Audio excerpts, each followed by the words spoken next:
दादा आपलं नाव काय? मिलिंद पाटील. दादा नक्कीच कोणगावच्या मैदानाला आपण गाडी हाकलण्यासाठी आला. आपण एक बॉडी बिल्डर सुद्धा आणि या बैलगाडा क्षेत्रामध्ये जाकी सुद्धा. कसं वाटतं तुम्हाला आज तुम्ही या मैदानावर?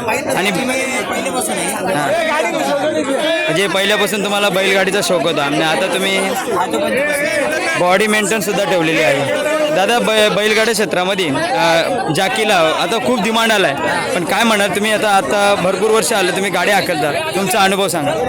अनुभव काय आता एवढे वर्ष तुम्हाला तर माहीत असेल की गाडीवर बसणं काय गाडीवर बसणं म्हणजे असं हे नाही का कोणाचंही हे काम आहे.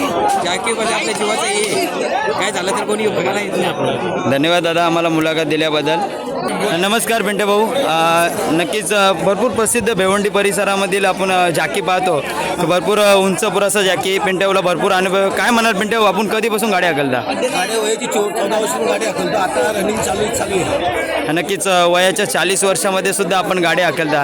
पिंटे भाऊ तुमचा अनुभव सांगा या बैलगाडी क्षेत्रामधला. स्वतःचा फिटनेस असल्यामुळे मी अनुभव असा होतो काही आज 24 वर्ष 23 वर्ष त्याच्यामुळे खूप अनुभव. खूप अनुभवी जाकी आहेत. सर्वात जास्त तुमच्या स्वप्नातील अशी कोणती गाडी आहे का तुम्ही भरपूर चांगली हाकलली आतापर्यंत? आतापर्यंत एवढ्या गाड्या केल्या हिशोब तेवढ्या गाड्या खेळल्या. नक्कीच पिंटे भाऊ तुम्हाला असा बैलगाडी क्षेत्रामध्ये असा कुठला बैल आवडतो सर्वात जास्त? अशी भरपूर बैलं होती. कुठल्या बैलाचं नाव डायरेक्ट सांगू शकत नाही आहेत आपण.